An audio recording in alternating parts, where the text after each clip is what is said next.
안녕하세요. 사연 읽어주는 남녀입니다. 오늘도 와주셔서 감사드리며 오늘의 사연 시작하겠습니다. 안녕하세요. 저는 얼마 전 장인어른과 전쟁 아닌 전쟁을 끝낸 30대 남성입니다. 한때 이혼을 생각할 정도로 장인어른과의 갈등이 극심했는데요. 그건 다름 아닌 술 때문이었어요. 장인어른께서는 알아주는 주당, 그것도 보통 술꾼이 아니었거든요.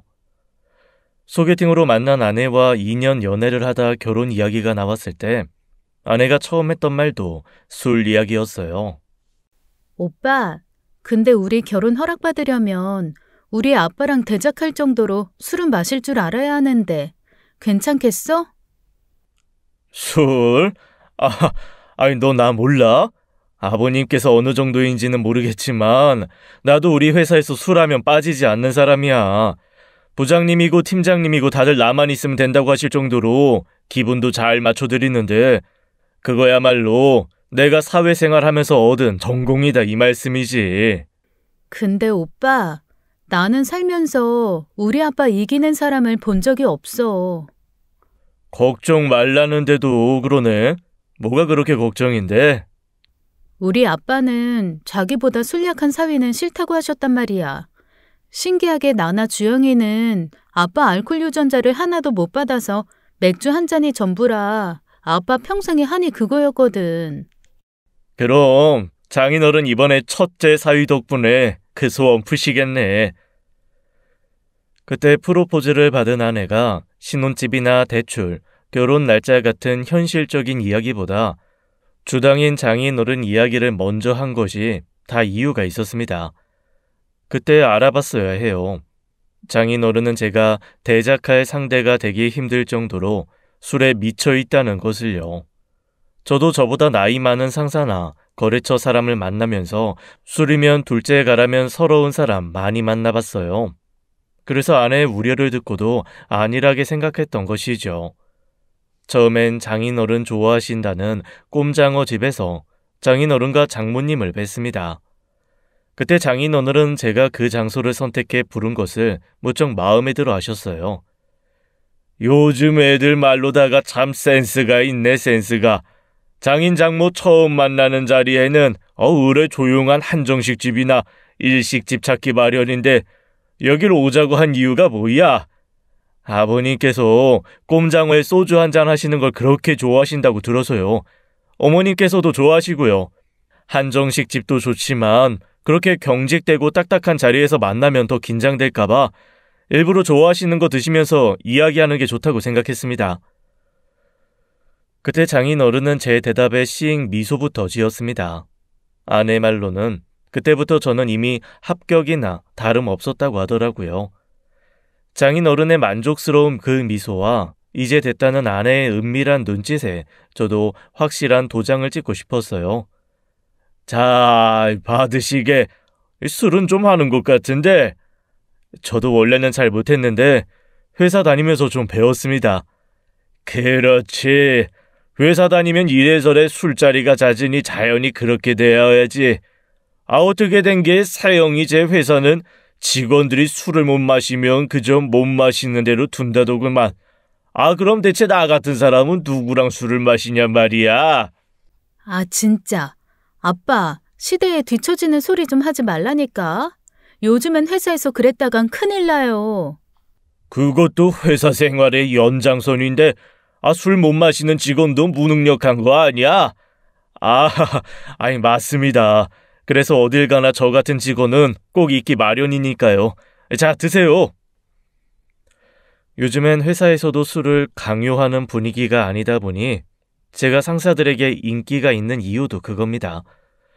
젊은 사람이 주는 대로 넙죽넙죽 잘 마시고 비위도 잘 맞춰주니 얼마나 좋아하겠어요.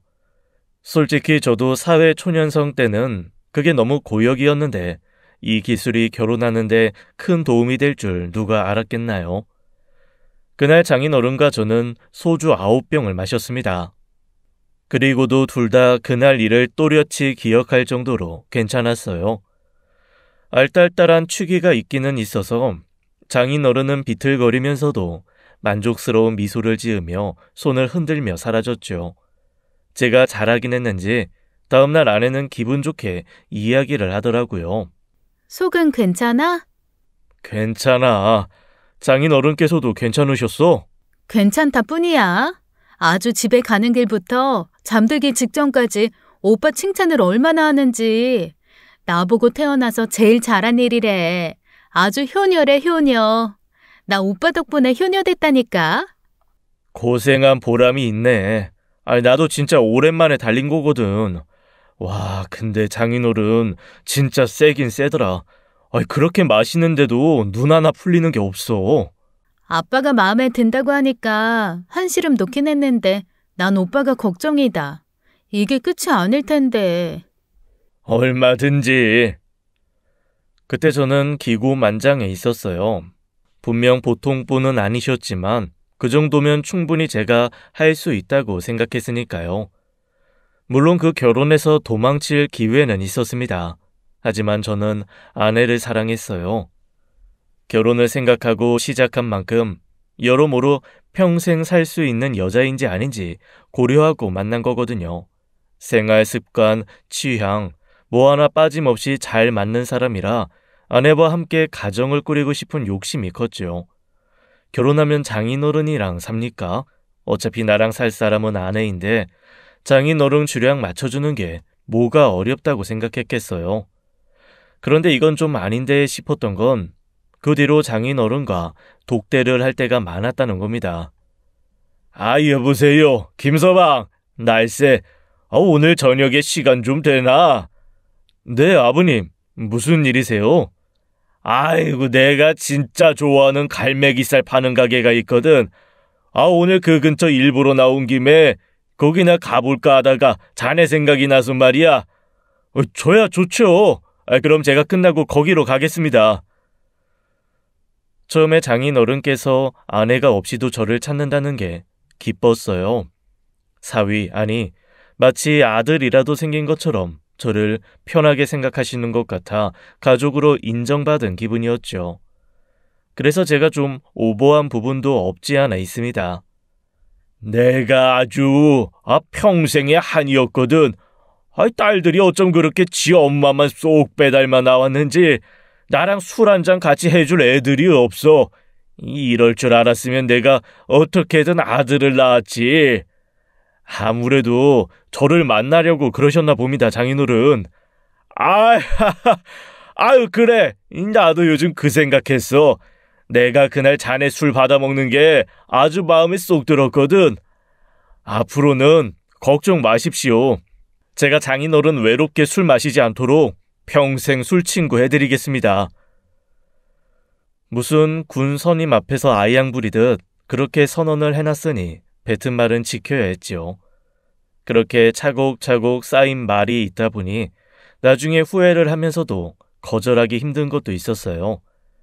일주일에 2-3번씩 그렇게 술 마시자는 연락을 해오시는데 시간이 갈수록 너무 힘들더라고요. 취하지 않은 거지 컨디션에 따라 다음날 숙취가 심할 때도 많았고요. 김서방에서 도영이라고 호칭이 바뀔 때만 해도 뿌듯함이 더 컸는데 이젠 장인어른께 연락이 오면 한숨부터 나오는 겁니다.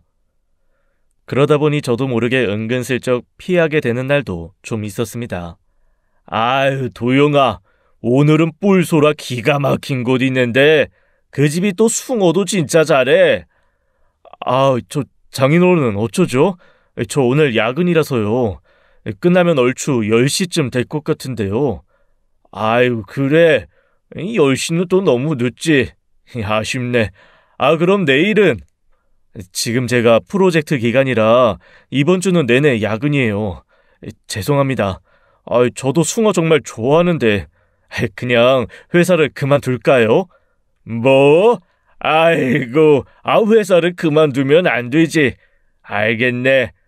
그럼 급한 일 끝나면 연락하게. 거짓말을 앞세워 거절하면서도 장인어른 기분 상하지 않게 아양 떠는 건 잊지 않았죠. 처음엔 그게 너무 양심의 가책으로 느껴졌는데 그렇게 해야만 제가 좀 살겠더라고요. 일하는 입장이다 보니 장인어른과 술을 마신 다음 날엔 일에 지장도 생겼고요. 내가 그럴 줄 알았다.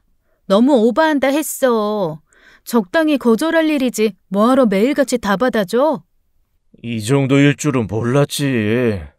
내가 그랬잖아. 우리 아빠 보통 아니라고. 앞으로는 5번 제안하시면 한두 번만 받아줘. 나도 아빠한테 말해둘게. 그러다 오빠 간 나만 하질 않겠어. 내가 힘들어한다고 이야기하면 안 돼? 그 와중에 우리 아빠한테 미움받긴 싫은가 보네. 당연하지. 너 같으면 우리 부모님한테 책 잡히고 싶겠어? 그 뒤로는 아내가 아빠 때문에 데이트 많이 못한다고 불평을 해준 덕분에 좀 살았어요. 일주일에 한 번 정도면 됐거든요. 그렇게 상견례도 하고 결혼 날짜까지 잡자 장인어른께서는 저를 집에 초대하신 겁니다. 집으로 초대받은 건 처음이었는데 바짝 긴장해야 할 거란 아내의 말에 덜컥 겁이 나더라고요. 아빠가 집에 불렀다는 말이 뭐겠어? 오늘은 진짜 끝장을 보겠다는 말이지. 아이, 그래도 내일이 주말이라 다행이다. 내가 술을 좀 사가야 좋아하시려나? 걱정하지 마. 집으로 불렀다는 말은 오빠 먹일 술이 따로 있다는 거니까. 가면 아주 기절초풍할 거다. 좋아하는 사람들은 우리 집에 못 와서 안달일 정도거든. 뭔데 그래? 가서 봐. 그리고 미리 경고하는데 주는 대로 다 받아먹지 마. 난 분명히 경고했어. 그때 아내는 가서 보라는 듯 말해주지 않더라고요. 아무것도 모른 채 따라간 아내의 집에서 저는 아내 말대로 기절초풍하는 줄 알았습니다. 보통 일반적으로 거실에는 소파와 텔레비전이 자리 잡고 있기 마련이잖아요. 근데 아내의 집은 텔레비전이 없고 한쪽 벽면이 전부 장인어른께서 수집한 당금주가 있었어요. 크기도 종류도 제각각인 당금주 컬렉션을 보고 저는 할 말을 잃었죠. 어때? 아이, 죽이지? 내가 아는 형님 도움으로 10년 전부터 모은 거거든. 아이, 오늘은 짠 요거랑 요거. 아, 이거 노루궁뎅이 버섯을 넣고 만든 거거든. 향이 아주 아이, 기가 막혀. 아이, 그리고 이건 오디주. 저는 그때 장인 어른의 자부심이 가득 담긴 그 담금주 컬렉션을 보며 처음으로 눈앞이 아찔해졌습니다. 마치 장인 어른께서 제게 이게 다 앞으로 자네가 마셔야 할 술이네 라고 말하시는 것만 같았거든요. 그날 장인 어른께서는 아내 말대로 정말 끝장을 보셨습니다. 영업시간이 있는 것도 아닌데 집에 돌아가야 하는 것도 아니다 보니 정말 작정하고 주시더라고요. 저한테는 어쩐지 그 자리가 2번째 테스트 같은 자리였어요. 그래서 제 주량까지 닿는다는 걸 알면서도 거절하기 힘들었고 다 받아 마셨죠. 그날 그놈의 노루궁뎅이 버섯주와 오디주 병을 다 비웠습니다. 눈을 떴을 땐 아내의 방에서 혼자 자고 있었고요. 깼어? 어떻게 된 거야? 아이, 설마 나 기절한 거야? 기억 안 나? 늦었으니 자고 가라는 말에 그럼 자고 가겠다고 이 방에 들어와서 잠들었잖아. 진짜 기억 안 나. 아이, 나 뭐 실수한 거 없지? 없어. 없어서 문제지. 우리 아빠 어제 잠들기 전까지도 입이 마르도록 오빠 칭찬하고 잤대. 그래? 아, 다행이다. 얼른 일어나. 엄마가 콩나물국 끓여놨어. 으이구, 적당히 좀 마시라니까. 그날 장인 어른께서는 집으로 돌아가는 제게 인삼주 한 병을 선물로 주시며 집에 가져가라고 하셨어요. 저희 부모님 드리라고요. 힘들긴 했지만 장인 어른에게 제대로 인정받은 기분이라 뿌듯했고 선물까지 받으니 기분이 좋았죠. 살다 그렇게 당금주의 진심인분은 처음 봤어요. 그게 보통 대단한 진심이 아니었던 게 그 문제로 장인어른과 장모님이 엄청 싸웠다고 했거든요. 장인어른께서 당금주를 하나둘 모으시고 직접 만들기 시작하면서 생긴 갈등인데 딱 3년 차부터 문제가 생겼다 하더라고요. 그때 우린 2분 다 이혼하는 줄 알았어. 안 그래도 엄마는 아빠가 술을 좀 줄였으면 싶은데 줄이기는커녕 이제 집에 술을 갖다 쟁이겠다고 하니까 천불이 났거든. 근데 점점 거실에 담금주병이 많아지니까 그걸로 싸움이 난 거지. 안 그래도 그게 신기하더라. 우리 집 같으면 용납이 안 되는 일이거든. 일부분도 아니고 어떻게 거실 가득 술을 채우는데 그걸 용인해 주신 거야? 아빠가 사정사정한 거지 뭐. 거기다 그게 너무 많아지면 또 불안하잖아. 저것도 물인데다가 병무게도 상당할 텐데. 엄마가 그 핑계 대면서 더는 늘리지 말라고 했더니 아빠가 어떻게 한 줄 알아? 엄마가 이사 가고 싶어 하던 집 1층으로 이사를 한 거야. 평생 그 집에서 늙어 죽을 거라더니 그놈의 담금주 모으겠다고. 지금 거기가 8년 전에 이사 온 우리 집. 진짜? 아니, 담금주 때문에 이사까지 하셨다고? 그렇다니까. 그뿐이게? 거실은 그럼 확실히 아빠 구역이라고 하면서 병에 먼지 쌓이지 않게 해라, 수시로 청소기 밀어라 그랬는데 다 하더라니까. 평생의 집안일은 주부가 할 일이라고 설거지 한번 한 적 없었던 사람이. 그러니 엄마가 두 손 두 발 다 든 거지. 보통 열정이 아니시네. 아니, 그래도 허락해 주신 장모님이 정말 대단한 것 같아. 엄마도 답답했던 게 아빠가 진짜 타고난 술꾼이라 주량이 많아서 술 마시고 실수하는 것도 없고 거기다 건강검진 할 때도 특별히 문제가 없다고 하니까 못 마시게 할 구실이 없는 거야. 술 냄새 나니까 술 마시고 거실에서 자라고 하면 또 좋다고 나가서 자고. 남들 술 때문에 귀찮게 하는 거 말고는 문제없이 즐겁게 사니 그래, 알아서 하셔라. 그렇게 된 거지. 와, 진짜 장인어른도 장모님도 대단하시다. 대단하쇼. 오빠도 두 눈으로 봤으니 알겠지? 적당히 마셔. 거기 있는 거 다 마시고 싶지 않으면.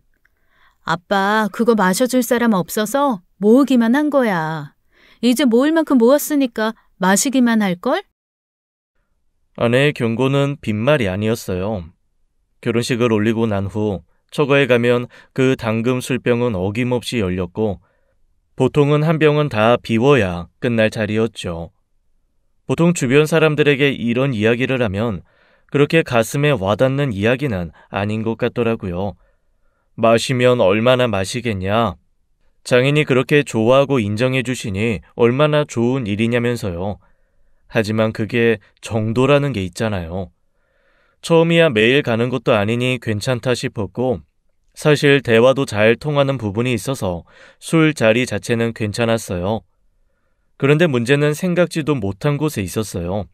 바로 그 당금주 종류에 있었죠. 과일주, 야간문주, 노루궁뎅이 버섯주, 인삼주, 산삼주 이런 건 약으로도 먹는다니 괜찮았습니다.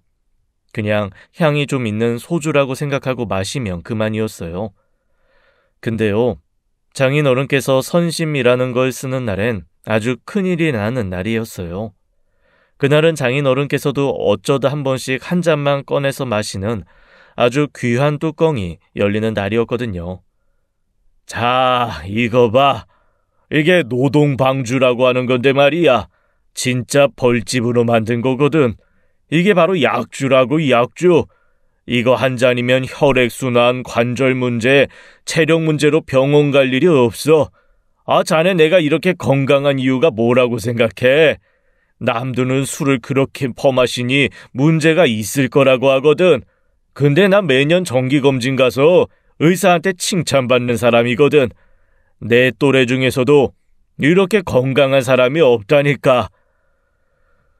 저는 벌집으로도 술을 담근다는 사실을 그날 처음 알았어요. 소주, 맥주, 가끔 위스키나 마셔봤지 애초에 그렇게 많은 담금주를 접해본 일은 없었으니까요. 하지만 솔직히 말하자면 마시고 싶진 않았습니다. 제 기준에 마실 수 있는 술은 술이나 뿌리, 약초로 만든 술 정도였어요. 하지만 어른이 권하시는데 거절할 수도 없고 어차피 그 술은 다른 술처럼 작정하고 술통을 비워야 끝날 일도 아니니 한두 잔은 받아 마셨죠. 그게 화근이었어요. 뭐든 잘 마신다고 생각하셨는지 그 뒤로는 정말 상상을 초월하는 당금주 뚜껑이 열렸으니까요. 심지어 그건 너무 흉측하기까지 해서 장모님께서 보이지 않는 곳에 두라고 하시는 바람에 장인어른께서 꺼내 보여주시기 전까지는 그 집에 존재하는 줄도 몰랐던 술이었죠. 자네, 이거 본 적 있어? 이게 뭔가요? 지네야, 지네. 예? 지네요? 그럼 이게 다. 저는 술병 바닥을 채우고 있는 무수히 많은 다리를 가진 벌레를 보게 되었습니다. 약주 좋아하시는 분들은 정말 온갖 재료를 넣어 당금주를 만들더라고요. 이게 무려 15년 된 거라고. 어렵게 구했어. 이거야말로 남자들한테 진짜 좋은 약이거든. 자네 이거 마시면 바로 아들 볼 거야. 하지만 장인어른, 이건 좀... 이게 보기에 그려서 그렇지 괜찮다니까. 귀한 거라 많이 줄 수도 없어. 그나마 자네라 내가 양보하는 거지. 자, 한잔해. 진해주에 비하면 노동방주는 아무것도 아니었습니다. 그거 한 잔 마실 바에야 노동방주를 병채에 원샷도 할 수 있을 것만 같았어요. 결국 그날 장인의 성화에 마시긴 했는데 자꾸 머릿속에 그 진의 다리가 생각나 너무 힘들더라고요. 처음으로 화장실로 뛰쳐가 그날 마신 것을 모두 개원했죠. 장모님이나 아내는 팔짝 뛰는데 그 와중에 장인 어른은 그 귀한 걸 다 쏟아버린다고 아까워하시는 거예요.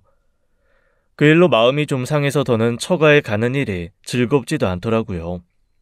그 뒤로 장인 어른께서는 틈틈이 그 일을 거론하시며 제가 좀 나약하다는 식으로 이야기를 하시기도 했고요.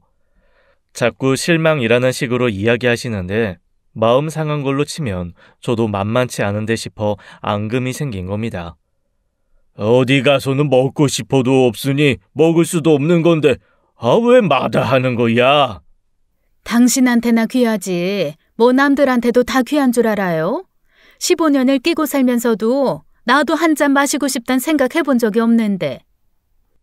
그러니 당신이 자꾸 병원을 그렇게 가는 거야? 아이고, 남들이 보면 무슨 병원에서 사는 줄 알겠네. 그 정도도 안 가고 사는 사람이 어딨어요? 그 끔찍한 술을 약으로 마시느니 차라리 그 정도는 의사한테 도움받고 살겠네. 도영아, 마시지 마. 안 마셔도 돼. 저놈의 담금주를 그냥 확 변기에 들이부어버리든지 해야지. 당신 못하는 말이 없어. 그러기만 해 아주. 그 뒤로는 장모님이나 아내가 좀 도와줘서 마실 일이 없었던 데다가 그 일이 있고 난 후 제가 좀 반응이 시원찮은 것 같자 장인 어른께서도 좀 눈치를 살피시는 것 같더라고요. 그렇게 몇 달은 조용히 잘 넘어갔는데 문제는 결혼한 지 1년쯤 되었을 때 벌어졌습니다. 저희 부부 결혼기념일을 축하하신다며 장모님께서 맛있는 한상을 차려주셨거든요. 딸 부부 결혼기념일 챙겨주시는 처가가 얼마나 있겠어요. 감사한 마음에 방문했던 그날 결국 문제가 생기고 만 것이죠. 어차피 처가에 가면 어느 정도 술을 마시게 된다는 건 알고 있었으니 문제도 아니었어요. 그날 장인께서 내주신 의문의 술잔이 문제가 된 것이죠. 도영이가 네가 우리 가족 된 날이니 굉장히 기뻐. 오늘 같은 날은 특별히 이 도영이 네가 마시고 싶은 거 아무거나 내주마. 그런 선심이야 기꺼이 기쁘게 받아들일 수 있었죠. 저도 가볍게 마실 수 있는 매실주를 선택했고 그때까지만 해도 맛있게 마셨습니다. 어느 정도 술자리가 길어지자 장모님과 아내는 안방에 들어가 텔레비전을 보기 시작했어요. 그런데 잠시 자리를 비운 장인어른께서 술잔에 술을 채워 가지고 오신 겁니다. 보통은 자랑하신다고 술을 병째에 가지고 오시거든요. 그런데 술잔만 채워 가지고 오시니 좀 이상하다 싶긴 했죠. 나는 정말 아들 하나 생긴 것 같고 좋거든. 평생에 한을 풀고 사는 기분이야. 고맙네. 정말 고마워. 한잔해. 감사합니다, 장인어른. 근데 이건 뭔가요? 못 마실 거 주는 거 아니니까 마셔봐. 다 자네한테 좋은 거니 내가 뭐 안 좋은 거 줄까 봐 그래? 아이, 그건 아니지만. 결국 분위기에 휩쓸려 마시고 말았습니다. 단숨에 털어 마시겠다고 마셨는데 입에 남은 향이 너무 최악이더라고요. 당장이라도 구역질하고 싶은 심정이었는데 얼른 안주를 털어 넣었죠. 그렇게 어느 정도 취기가 올라올 즈음 갑자기 장인어른께서 음흉한 미소를 지으시며 그러는 거예요. 나는 말이야, 다른 게 아니라 이게 유산이거든. 세영이 주영이는 다 필요 없어. 나는 자네한테 이거 다 물려주고 죽을 거야. 돈으로 환산하자면 가치를 따질 수가 없는 수준이라고. 그중에 진짜 귀한 게 있는데 자네가 이 뭐냐, 그 우리 세계를 잘 몰라. 몰라서 이게 받아들이기가 힘든 거거든. 그래서 내가 그냥 안 보여주고 먹였지. 뭔데요? 이게 어디 가서도 절대 못 마셔. 내가 보여줄게, 봐봐. 장인어른은 당금주 진열장에서도 가장 깊숙한 곳에 손을 넣더니 2미터짜리 술병을 꺼내셨습니다. 그리고 그걸 가지고 오는데 저는 지금까지 마신 술이 다 깨는 것 같더라고요. 그 술병 안에는 무려 뱀이 들어 있었거든요. 내가 이거 구례에 있는 형님한테서 구한 거거든. 구례하면 지리산 아니야. 지리산의 정기를 받은 그 어마무시한 뱀주라고, 뱀주. 으렉! 저는 그 길로 또 화장실에 들어가 그날 먹은 술을 다 개원했죠. 차라리 말이나 안 하셨으면 좋았겠다 싶더라고요. 제가 살아생전 뱀과 관련된 음식을 먹을 거라고 상상이 나 있겠습니까? 살면서 실제로 볼 일도 별로 없는 것을요. 뱀술에 비하면 진해주는 아무것도 아닌 것 같았어요. 그렇다 보니 이쯤 되면 자꾸 먹기 힘든 술을 내어주시고 같이 진해주를 마시려는 수작인 건가 싶더라고요. 술은 술대로 다 깨고 기분은 기분대로 잡쳐서 집에 가겠다고 했어요. 저도 아내도 술을 마셔서 보통 그런 날은 처가에서 자고 오거든요. 그런데 제가 집에 가겠다고 하니 장인께서도 좀 당황하신 것 같더라고요. 아니 왜? 무슨 일인데? 당신 또 뭐 이상한 거 준 거 아니야? 내가 뭘 이상한 걸 줘? 남들은 먹기도 힘든 귀한 술을 내어준 건데. 뭔데? 뭘 줬는... 잠깐, 이거야? 뭐야? 당신 도영이한테 뱀술 줬어? 미쳤어 진짜. 진짜 뭘 모르네. 모르면 가만히나 있어. 이게 얼마나 귀한 건 줄 알아? 귀하면 당신이나 마실 것이지. 왜 싫다는 애한테 억지로 먹여? 미쳤어. 내가 그거 내 눈에 보이는 일 없게 하라고 했지? 내가 진짜 이걸 그냥... 당신 미쳤어? 빨리 내놔. 진짜 내가 못 살아. 이거 함부로 마시는 거 아니라고 했잖아. 가자 여보. 아빠, 당분간 도영 오빠 볼 생각하지 마. 내가 못 가게 할 거니까. 장모님이랑 아내가 그렇게 난리쳐주지 않았더라면 제가 뭐라고 한 소리 하긴 했을 거예요. 정말 해도 너무하잖아요. 싫다는 술 억지로 강요받는 사람의 기분이 뭔지 그제야 알 것 같더군요. 그렇게 집으로 돌아왔는데 정신적 충격이 커서 그랬는지 진짜 문제가 됐는지 한밤중에 극심한 복통으로 잠에서 깼어요. 끙끙 앓으며 참아보려다 도저히 안 돼 응급실에 실려가게 됐죠. 검사 결과 위장에 문제가 생겼을 뿐 당장의 생명에 지장이 있는 건 아니었어요. 다만 간 기능이 너무 약해졌다는 소견에 따라 무슨 술이든 금주하라는 진단을 받았죠. 뱀술 이야기를 들은 의사 선생님은 고개를 절레절레 내저으시며 그러더라고요. 그런 약주 마시고 실려오시는 분 상당히 많으세요. 함부로 드실 술이 아닌데. 그나마 보관 상태가 좋으신 거 드신 것 같은데 실제로 식중독으로 오시는 분도 많으시고 독성으로 사경을 헤매다 겨우 일어나신 분도 봤거든요. 가급적이면 집에서 치우시는 게 좋으실 것 같아요. 그 말을 듣다 보니 간담이 서늘해진다는 게 무슨 기분인지 알 것 같았습니다. 결국 장인의 그 당금주, 술사랑으로 병원 신세까지 지게 되니 술 마시고 싶다는 생각이 뚝 떨어졌고요. 그 와중에 머리끝까지 화가 난 아내가 그 새벽에 처가에 전화해서 난리쳐준 덕분에 저는 당분간 처가 방문을 피할 수 있었죠. 그렇게 아내가 총대를 매준 덕분에 저는 한 달가량의 자유를 맛볼 수 있었어요. 아내와 장모님께서 장인어른을 닥달한 데다가 제가 병원까지 갔다 왔다고 하니 장인어른께서도 더는 부르지는 않더라고요. 그렇게 안 맞는 술일 줄은 몰랐다는 사과 문자를 주신 후로는 따로 연락도 없으셨고요. 1년 넘게 장인어른 술 대작을 하고 살아 그런지 안 마시고 사는 게 그렇게 좋다는 걸 몰랐습니다. 제가 따지고 보면 술자리를 즐기는 거지 술 자체를 그렇게 좋아하는 건 아니거든요. 회사에서도 저답지 않게 검진을 핑계 삼아 안 마시다 보니 매일 컨디션도 좋아지고요. 그게 이유가 된지 모르겠습니다만 금주 2달 만에 아내는 임신도 했죠. 임신 소식을 전하기 위해 처가에 오랜만에 방문했는데 장모님께서 축하한다며 진수성찬을 차려주셨어요. 그런 날 또 술이 빠지기 힘들잖아요. 아니나 다를까 또 술병을 가지고 오시는데 아내가 나서주었죠. 아빠, 이 사람 당분간 금주야. 왜? 임신을 네가 했지 도영이가 했냐? 임신하고 모유수유 끝날 때까지 나는 술 한 잔도 못 마시는데 얼마나 억울해? 그러니 그때까지는 똑같이 마시지 말라고 했어. 너는 원래 술도 안 마시면서 억울할 게 뭐가 있어? 야, 네 임신에 내가 억울할 판이다. 이 집에 유일하게 있는 내 술 친구 잔을 뺏으면 어쩌자는 거야? 아, 됐고 적어도 애 낳을 때까지는 안 먹기로 약속했으니까 그런 줄 알아. 그런 법이 대체 어딨냐고? 여기 있어. 도영 오빠가 나랑 결혼했지 아빠랑 결혼했어?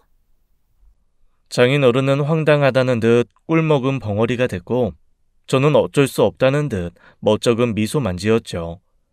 그래도 한두 잔 정도는 양보할 수 있었는데 한두 잔이 결국 한두 짝이 되는 거라고 초장에 거절하라더라고요.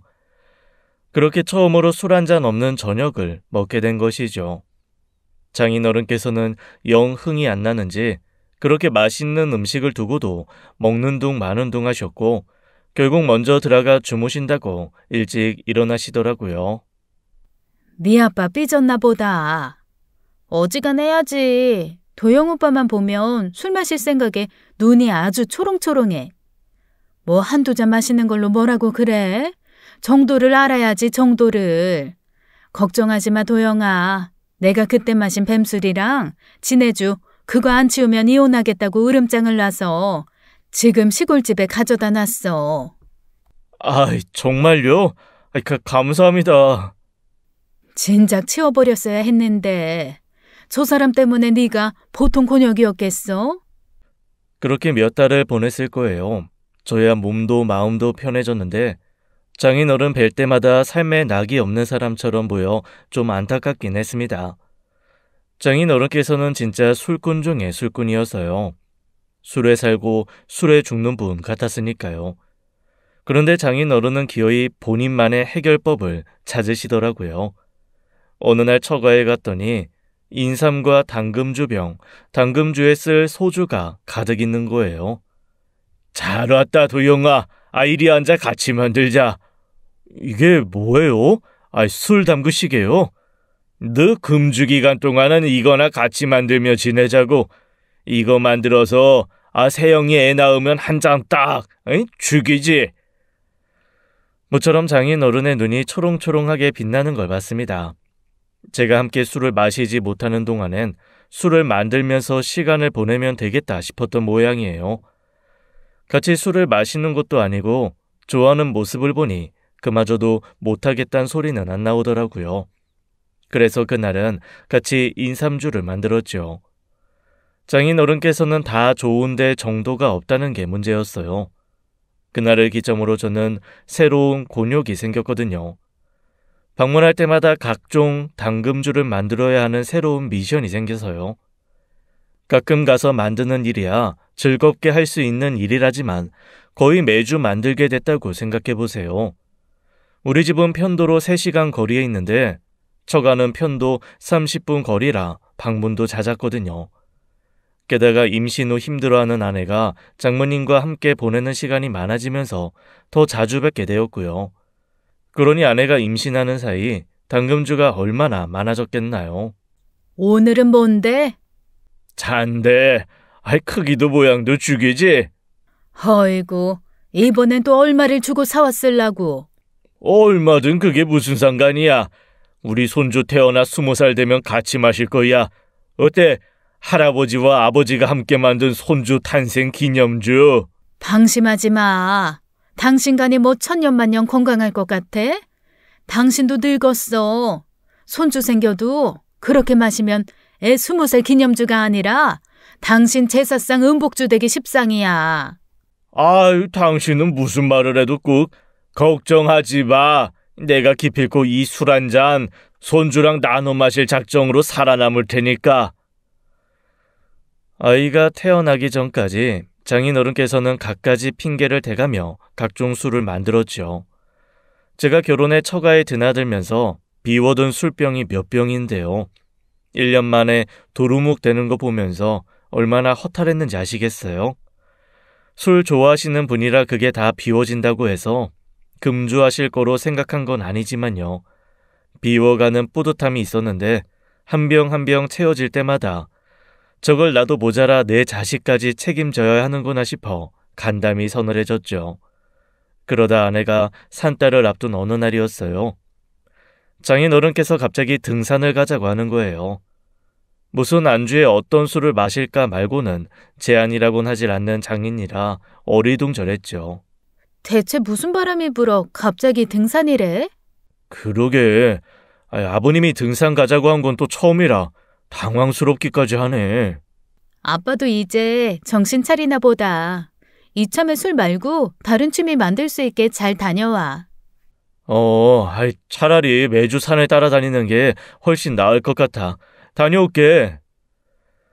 아이가 태어난다고 하니 저도 책임감이 막중해져서 술로 건강을 버리는 일을 하기보다는 등산 같은 건전한 취미를 가져보는 게 좋겠다는 생각이 들었어요. 그래서 기대도 있었고요. 그런데 아버님께서는 과연 술꾼이셨습니다.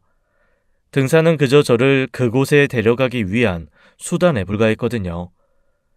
근데 장인어른, 어느 산에 가는 거예요? 내가 아는 형님이 살고 있는 곳이 있어? 그럼 그분이랑 같이 등산하는 거예요? 맞다. 내가 등산한다고 했지? 뭐 따지고 보면 그것도 등산이지. 내가 그 형님 가지고 있는 것 중에 제일 탐나는 게 뭔 줄 알아? 장수 말벌주. 그거는 나한테 팔라고 해도 절대 안 파는 거야. 돈을 얼마를 준다고 해도 안 파는 거래 그게. 내가 하도 달라고 성하니까 그러면 이번 참에 한번 만들어 보지 않겠냐 그래서 말벌주도 담그고 벌통으로도 노동방주도 만들고. 예?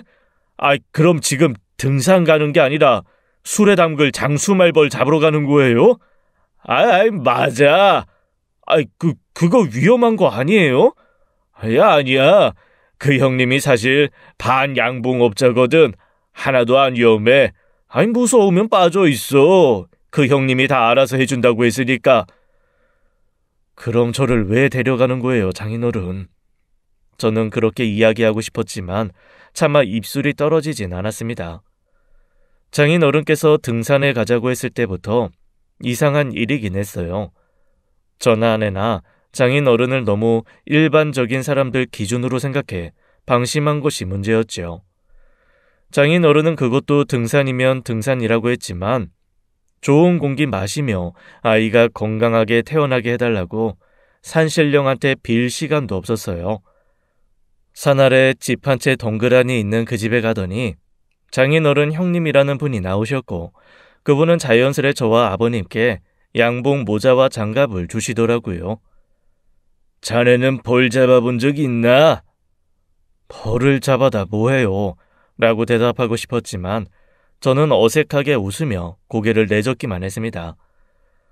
저는 어렸을 때 유원지에 가서 사진 찍다가 꽃 근처에 있던 꿀벌에 쏘인 이후로 한동안 꽃도 사진도 멀리할 정도로 벌을 좋아하지 않았어요.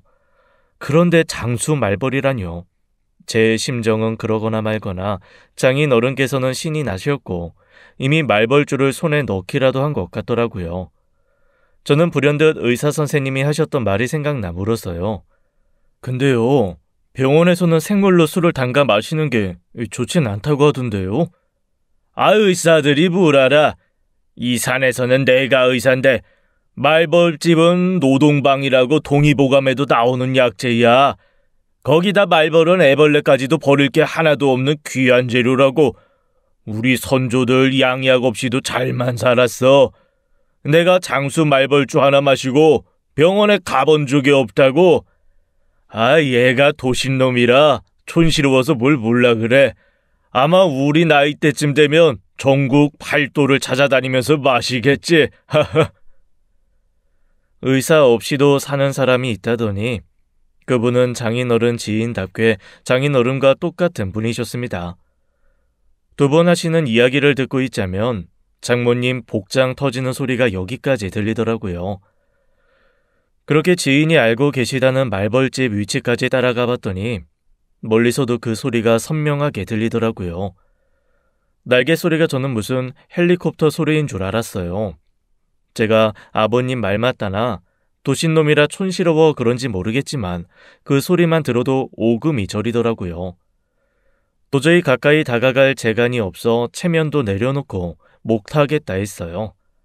아버님, 그냥 가시면 안 돼요? 그러다 쏘이기라도 하면 큰일이라는데. 아이, 사내 자식이 지금 겁먹은 거야? 아이, 걱정하지 마. 아무 일도 없을 테니까. 정 무서우면 딱 내 옆에 붙어 있어. 내가 여기서만 지금 30년을 살았거든. 벌에 쏘인 게 몇 벌인데 아나 여직 멀쩡하잖아. 말벌 잘못 쏘이면 생명도 오고 간다는데 제 자식 얼굴도 못 보고 죽겠다 싶어서 빠져 있었어요. 멀찌감치 떨어져 있는데도 말벌 날개 소리가 선명했고 낯설단 긴 작대기로 말벌통을 건드리는데 너무 무섭더라고요. 뒤에서 초조하게 지켜보는데 뚝 하는 소리와 함께 벌집이 굴러떨어졌습니다. 장인어른과 그 지인은 환호성을 내질렀지만 저도 모르게 주춤거리며 뒷걸음질을 치게 되더라고요. 그런데 환호성 소리도 잠시 단발마 비명소리가 들리더니 장인어른이 팔을 마구 휘젓는 겁니다. 아이, 아버님, 왜 그러세요? 아이, 쏘이셨어요? 아, 이것들이 진짜? 아이, 움직이지 말고 가만히 있어. 숨도 쉬지 말고 자세부터 낮춰. 아이, 진짜 왜들 달라붙는 거야? 아이. 장인어른은 비명을 내지르며 내달리기 시작했습니다. 절대 해서는 안 되는 행동이었죠. 지인도 황급히 뛰기 시작했고 저도 뒤따라 뛰기 시작했어요. 그 와중에도 쏘일까봐 얼마나 심장이 떨리던지요. 그렇게 한참을 올라왔던 만큼 내달렸고 장인어른은 그분 집 근처까지 가서 지친 듯 쓰러져 계시더라고요. 큰일 났다 싶어 얼른 119에 신고했고 구급차를 타고 급하게 병원으로 이송되었죠. 이송되는 동안 쏘인 부분이 심하게 붓고 호흡곤란 증세가 오는 등 정말 큰일 날 뻔했습니다. 다행히 응급처치 덕분에 살았지만 장모님과 아내는 울고불고 난리가 났죠. 내가 진짜 못 살아. 평생 고생시키고 뒤늦게 과부 만들고 싶어서 작정했어? 아빠, 진짜 미쳤어? 죽고 싶어 환장했냐고. 등산 간다며. 이게 등산이야? 내가 체명에 못 살지. 내가 체명에 못 살아. 그런데 그 와중에 장인어른께서는 그러시더라고요. 도영아, 한 마리도 못 건졌지? 죽다 살아났으면서도 그 와중에 말벌주 못 담그게 된 게 그렇게 아쉬웠던 거예요. 제가 가자고 한 것도 아닌데 그 말에 불같이 화를 내는 장모님 앞에서 고개를 못 들겠더라고요. 그때 장모님께서는 정말 머리끝까지 화가 나셨어요. 두 분을 집에 모셔드리자마자 장모님께서 평소에는 보기도 싫다는 노동방주를 가져다 그대로 싱크대에 쏟아부어 버리셨거든요. 저도 아내도 놀랐지만 장인어른만 하겠나요? 아이, 지금 뭐하는 짓이야? 아주 내가 꼴도 보기 싫어서 그랬어요. 왜요? 아이, 그건 그거고 이건 이거지. 아이, 당신 이게 얼마나 귀한 건 줄 몰라 그래? 귀하면 뭐, 당신 목숨보다 귀해요? 내가 진짜 가슴이 조마조마해서 못 살겠다고. 차라리 술독에 코를 박고 죽지. 뭐 대단한 명약이라고. 그걸 직접 가서 잡아오겠다고 설치기를. 뭐 설쳐? 아, 지금 서방한테 설쳐? 어쩔 건데, 어? 뭐 어쩔 건데? 저게 버려져서 이혼이라도 하고 싶어? 그럼 해. 하면 되지. 하자고 이혼. 이 사람이 미쳤나? 아이, 눈에 쌍심지를 켜고. 철이 없다. 어떻게 그렇게 없을 수가 있어요? 어? 나이가 들면 좀 자중하고 무게감을 가질 줄 알아야지. 사위 앞에서 부끄러운 줄도 몰라. 해 이혼. 나도 못 살겠으니까 이혼하자고. 그건 두 분 결혼 생활에 있어서 장모님의 최초 발악이었다고 해요. 아내는 살면서 장모님이 그렇게까지 흥분해 소리치는 걸 본 적이 없다고 했습니다. 그건 장인어른도 마찬가지였던 것 같아요. 말 그대로 죽일 듯이 달려들며 이혼하자는 장모님의 모습에 진짜 겁에 질린 것 같았거든요. 결국 아무 말도 못하고 기죽은 동네 개처럼 슬그머니 안방으로 들어가 버리셨고요. 그러자 장모님은 주저앉아 통곡하셨습니다. 그간 쌓인 서름이 터진 것이죠. 한참을 장모님을 달래드리고 돌아오는데 마음이 너무 무겁더라고요. 장인어른, 내가 어떻게든 말릴 걸 그랬어. 당신이 말린다고 말려지는 거면 엄마가 저러고 살았겠어? 오늘 엄마 화내고 우는 거 보는데 마음이 안 좋아. 스트레스를 받아도 뭐 나 정도나 되는 줄 알았지. 나도 주영이도 엄마는 다 내려놓고 사는 줄 알았어. 내려놓을 수 있는 수준이 아니니까 문제겠지. 이제 좀 덜 하시려나? 충격은 좀 받은 것 같은데 그 정도로는 택도 없는 것 같고. 아, 무슨 수가 없으려나? 게다가 나 애 낳고 나면 오빠도 결국 또 한두 잔 받아 마셔야 할 거 아니야. 저도 아내도 걱정이 많았어요. 그렇다고 그런 문제로 발길을 끊는 것도 힘들었고요. 장모님은 진짜 이혼을 불사한다고 했지만요. 제가 이 문제 때문에 변호사인 친구 앞에서 장모님이 이혼을 하시든 이러다 내가 이혼을 하든 두 부부 중 하나는 이혼을 하겠다는 이야기를 했거든요. 그랬더니 그 친구가 그러는 거예요. 살다 보면 이혼 생각할 일이 얼마나 많겠어. 물론 이혼이 반드시 필요한 사람들이 있는데 아닌 경우도 많아서 안타까운 경우도 많아. 내가 몇 번 이혼 소송해보니까 최선을 다해보지도 않고 이혼하려는 사람들도 많더라. 최선을 다해 참았으니 이혼하게 되는 거 아니야? 그게 문제라는 거야. 왜 최선을 다해 참느냐고. 뭐든 최선을 다해봐야지. 어차피 이혼 마음 먹었으면 뭐든 못할 게 뭐가 있어? 그 말이 문득 생각이 나는 거예요. 어차피 이혼 결심했으면 뭐든 할 수 있는 거 다 해보고 나서 해도 늦지 않다는 말이요. 그래서 저는 처가의 평화를 위해 앞장서 보기로 했어요. 물론 그건 전적으로 아내의 도움이 있었기에 가능한 일이었죠.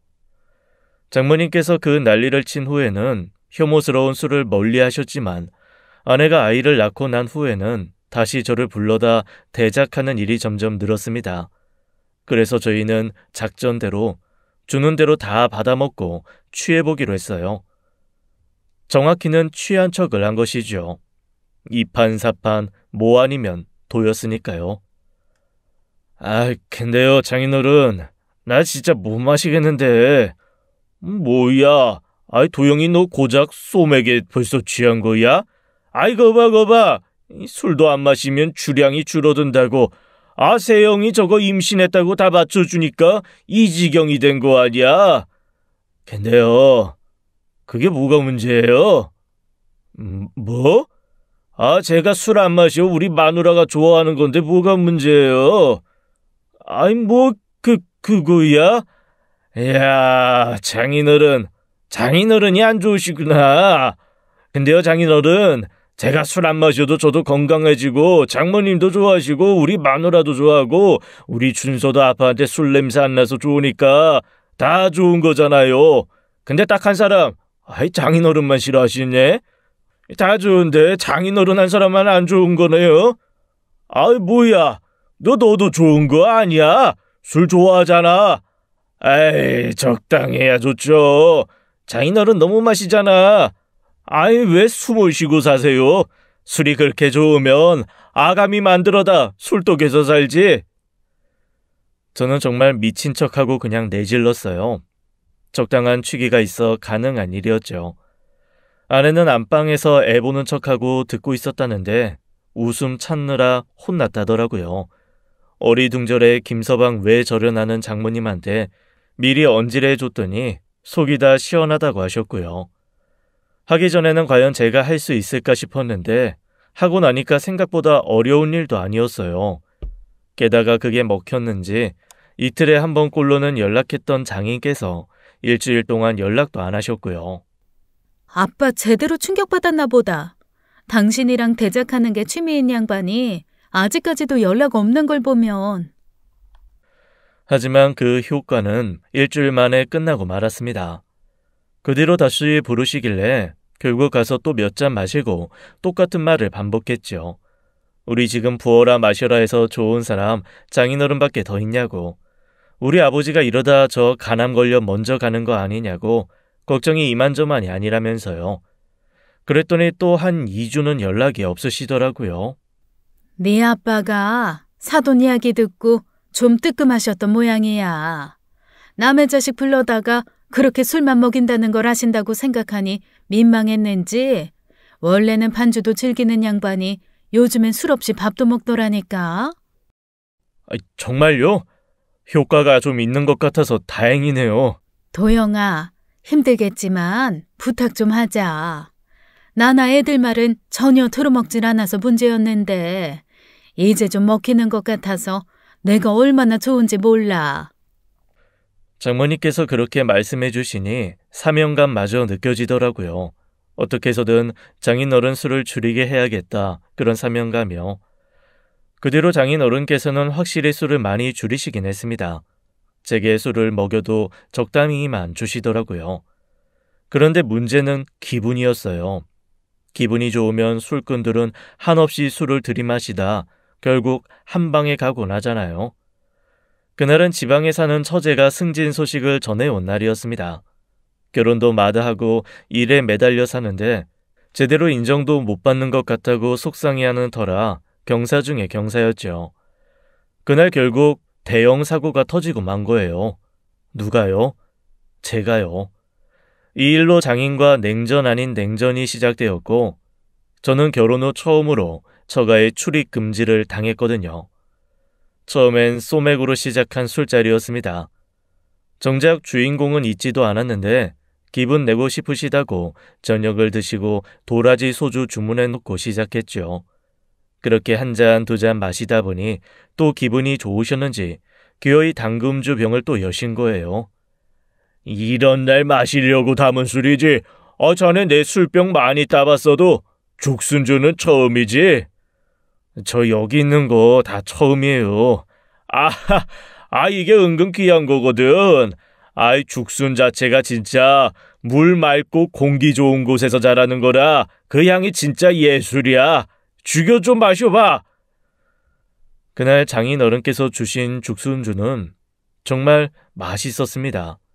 근데 확실히 금주전보다 주량이 좀 약해졌는지 취기가 금방 도는 기분이었어요.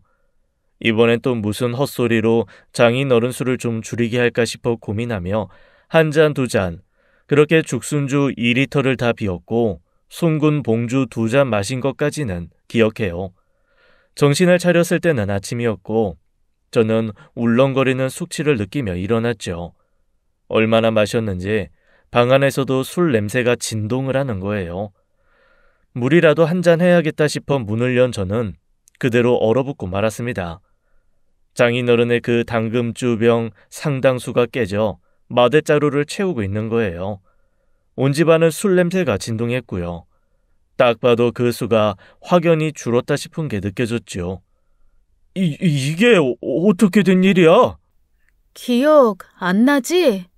그래, 기억 안 나는 게 나아. 들어가 있어. 꿀물 좀 갖다 줄게. 무슨 일인데? 대체... 자네가 아주 큰일 했네. 큰일 했어.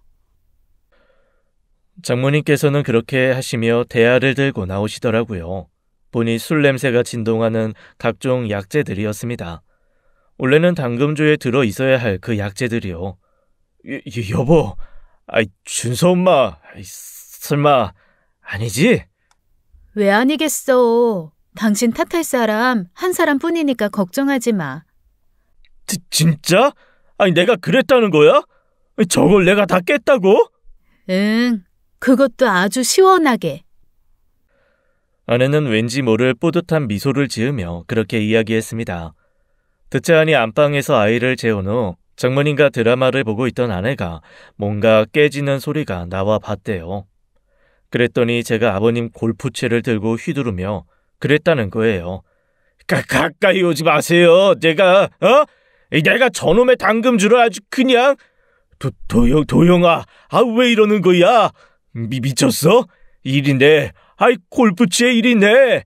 싫거든요. 아버지, 제가요, 골프를 좀 못 치긴 해요. 공은 기가 막히게 잘 맞추는데, 멀리 안 나가. 뭐 자세가 문제인가? 그러면서 힘껏 휘두른 골프채에 세 병이 그대로 바닥에 떨어지고 서로 부딪히면서 깨져버렸다는 거예요. 장인 어른께서는 비명을 내지르셨고 깨진 유리에 철철 흐르기 시작한 술병에 놀란 아내와 장모님도 어쩔 줄을 모르고 발만 동동 굴렀대요. 장모님, 저 잘했죠? 나 큰일이네. 또 점수 따게 생겼어. 우리 장모님 나 되게 좋아하시겠네. 저 망할 놈의 당금주 제가 날려버렸어요. 제대로 보셨나? 못 보셨나? 못 보셨죠? 이것도 보여드릴게요. 그렇게 제가 골프채를 휘두를 때마다 두 병은 쉽게 나가 떨어졌대요. 그날 제가 깨먹은 장인어른의 당금주 병만 해도 무려 24병이었답니다. 그러다 저도 힘에 부쳤는지 소파에 털썩 주저앉았고 아내가 저를 부축해 작은 방에 눕혔대요. 얼굴이 시뻘개져서 난리를 치던 장인어른께서는 손으로 그걸 다 담아보려고 하다가 온갖 당금주가 다 섞인 걸 보고 망연자실한 채 속옷까지 젖는 것도 모르고 주저앉아 허탈하게 바라보더랍니다. 그리고 한마디 하시고 들어가 버리셨대요. 저 망할 놈의 새끼! 앞으로 내 집 출입금지야! 저는 눈앞이 새까매지더라고요. 장인어른께서 그 정도로 이야기하신 걸 보면 엄청 화가 나신 게 분명했거든요. 제가 나온 걸 알면서도 안방 문이 굳게 닫힌 걸 보니 식은땀이 나더라고요. 걱정하지 마. 차라리 잘 됐어. 많게도 오죽 많았어? 아주 꼴도 보기 싫었다고. 엄마가 하는 말이 아빠 자다가 울더래. 뭐? 속상하기야 했겠지. 저 산삼주 아빠가 내년 환갑 때 마신다고 20년 전에 샀다는데. 망했다. 빈대에 잡으려다 초가 삼간 다 태워 먹은 사람의 기분이 이런 것이었을까요? 적당히 술만 줄였으면 하는 마음으로 시작한 일인데 그렇게 대형 사고를 칠 거라고 어떻게 상상이나 했겠어요. 아내는 제 잘못이 아니라 그렇게 먹인 사람 잘못이라고 장인어른 자업자득이라고 했지만 위로가 되진 않았습니다. 그 뒤로 한 달째 저는 처가 출입금지 대상이 되었어요. 손주 보고 싶다는 장모님 부름에 가는데 장인어른이 눈에 쌍심지를 켜며 소리치더라고요. 네가 지금 여길 어디라고 와? 당장 안 나가? 나가라고! 아빠 왜 이래? 그럼 나도 못 와. 준서도 안 볼 거야? 오지 마! 너희들 다 꼴도 보기 싫으니 오지 마! 장인어른 죄송해요. 제가 잘못했어요, 장인어른. 죄송하면 그게 돌아와. 20년 전 삼삼주가 돌아와. 나가라는 말 안 들려. 그렇게 문전박대에 당한 것이 3번 되었어요. 장모님만 저희 집으로 오시게 되었죠. 술을 안 마셔도 되니 몸은 편해졌는데 마음이 편해야죠. 그렇게 한 달을 끙끙 앓고 살고 있는데 어느 날 집으로 당금주 한 병이 배송된 거예요. 알고 보니 그건 아내가 주문한 것이었죠. 솔직히 이렇게까지 하고 싶진 않았는데 당신 마음 쓰는 거 보니까 나도 좀 마음이 그래서 큰돈 썼어. 저거 진짜 비싸더라. 어? 이걸 샀단 말이야? 가져가서 아빠한테 사과드려. 원래 미안한 마음도 할 만큼 해야 사라진대. 뭐라도 하다 보면 아빠 마음은 안 풀려도 당신 마음이야 더 편해지겠지. 고마워. 아휴, 이게 그렇게까지 할 일인지 모르겠어. 오죽했으면 그랬겠냐고, 오죽했으면. 주영이 하는 말 못 들었어? 형부 나이스샷이라더라. 나이스샷. 아내 말대로 그 당금주 24병이 사라진 일은 나머지 가족에게는 좋은 일이었지만 한 사람이 나머지 가족의 기쁨보다 더한 슬픔을 안고 살아야 하는 게 문제였죠. 결국 그날 저녁 저는 그 귀한 술을 찾아들고 갔어요. 그리고 무릎 꿇고 잘못했다 진심으로 사과를 드렸죠. 하지만 그것만 한 건 아니었어요. 아내가 솔직한 사과라는 전제를 달았거든요. 내가 이딴 거 사들고 오면 좋아할 줄 알아? 물론 장인어른께서 20년 애지중지하며 시간을 보내신 그 산삼주에 비하면 아무것도 아니지만요. 그래도 이게 제 마음입니다. 아버님께서 귀하게 여기시는 물건을 박살냈으니 문전박대 당해도 싸죠. 근데 아버님, 제 마음도 좀 알아주셨으면 좋겠어요. 그날 제가 벌인 일은 실수였지만 저도 그동안 많이 힘들었거든요. 뭐야? 처음엔 세영이랑 결혼하려고 장인어른께 잘 보이고 싶은 마음에 시작된 일인데 그게 저를 너무 힘들게 했어요. 저도 알게 모르게 스트레스가 쌓였던 것 같고 그래도요. 장인어른, 제가 지나치게 마시는 건 힘들어도 적당히 대작하는 건 가능하거든요. 적당히만 주시면 얼마든지요. 아버님께서도 이제 건강 생각하셔야 하잖아요. 그래야 우리 준서 20살 때 술도 가르쳐 주시고. 그날 장인어른은 아무 말씀도 하지 않으셨습니다. 저를 못마땅한 듯 바라보다가 안방으로 들어가 버리셨어요. 다행인 건 그 뒤로 처가에 가도 나가라고 문전박대는 하지 않으셨다는 거예요. 제가 오는 날이면 저녁도 거르시고 방에 들어가 버리시곤 했는데 그렇게 찾아간 지 2주 만에 식탁에 앉으셨죠. 왜? 오랜만에 사위랑 반주하고 싶어서? 소주 한 병 내와요? 장모님께서 장인어른의 화가 풀렸다고 생각했는지 피식 웃으며 그렇게 말하자 장인어른께서는 쳐다보지도 않고 그렇게 말씀하셨습니다. 됐어. 술은 망할 놈의 술이야. 저 녀석도 골프채 들고 설치는 꼴 보고 싶어서. 그렇게 반주는 안 하시고 밥만 드시더라고요. 그리고 그 뒤로도 저한테 술잔을 주시는 일은 없었습니다. 어머님 말로는 혼자서도 술을 잘 안 드신대요. 속이 쓰린 건지 당금주 쪽으로는 눈길도 주시지 않고요. 과정에 비극은 있었지만 지금까지 장인어른 술을 줄이는 데는 성공한 거예요. 가족들이 다 못할 일을 제가 했다고 장모님은 저를 엄청 축혀 세워주십니다. 함께 밥을 먹을 때마다 대화가 자주 오고 가는 식사는 아니었어요. 여전히 장인어른 눈치를 살펴야 하는 자리였지만 점점 풀어지시는 게 눈에 보여 마음에 놓였죠. 어제는 밥 먹고 저희 간다고 하니 갑자기 불쑥 그러시는 거예요. 도영이 너 약속했어. 네? 준서 술 가르치는 거 말이야. 너 말고 내가 하는 거야. 네? 물론이죠. 준서 20살 되는 날 딱 1월 1일에 만나서 가르쳐 주세요. 그리고 오늘 장모님께서 그러시더라고요. 그 많은 당금주 중에서 제 아들 20살 때 먹으려고 담은 그 술만 빼놓고 나머지 당금주를 전부 처분하시기로 했다고요. 무슨 바람이 들어 그러냐고 물어도 대답은 하지 않으셨대요. 아버님 신경이 어떻게 변화가 되었는지는 모르겠지만 이 정도면 해피엔딩은 맞는 것 같습니다. 앞으로는 걱정 안 해도 되겠죠. 지금까지 사연 읽어주는 남녀였습니다. 끝까지 함께 해주신 여러분 감사드리며 저희는 다음 사연으로 돌아올게요. 감사합니다.